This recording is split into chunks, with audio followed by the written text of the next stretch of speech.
Praise the lord. ప్రభు అయిన యేసుక్రీస్తు నామమున మీ అందరికీ శుభములు తెలియపరుస్తున్నాను. మరి ఈరోజు పరిశుద్ధాత్మ దేవుడు మీకు ఇస్తున్నటువంటి వాగ్దానము, సొమ్మసిల్లిన వారికి బలమిచ్చువాడు ఆయనే. ఆమేన్.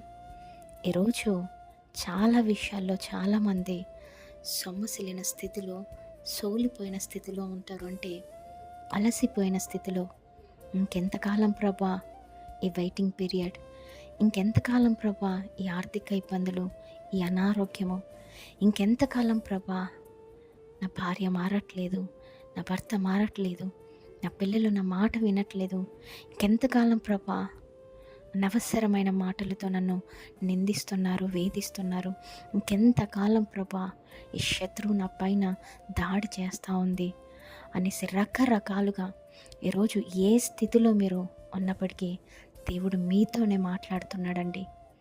ఒక్కసారి దావీదును జ్ఞాపకం చేసుకోండి. శత్రువు చేతిలో నుండి విడిపించినప్పుడు, సౌలు చేతిలో నుంచి దావీదును తప్పించినప్పుడు దావీదు అంటాడు, యెహోవా నేను నిన్ను ప్రేమిస్తున్నాను, నీవే నా బలం అనేసి. మరి దావీదును తప్పించిన దేవుడు, దావీదు శత్రువుల నుండి, మనుషుల నుండి దావీదును కాపాడిన దేవుడు ఈరోజు నీకున్నటువంటి అలసిపోయిన స్థితులు ఏమైనప్పటికీ వాటి నుంచి దేవుడు నిన్ను కాపాడలేడా, రక్షించలేడా? ఆయన బలము ఎలాగైతే దావీదు నీవే నా బలం అంటాడో, ఈరోజు మీ బలం కూడా దేవుడు. అది ఎవరైతే గుర్తు చేసుకొని, జ్ఞాపకం చేసుకొని నమ్ముతారో, విశ్వసిస్తారో వారందరి జీవితంలో ఈ వాగ్దానము నెరవేర్చబడునుగాక. ఆమేన్. Praise the Lord. Have a great day.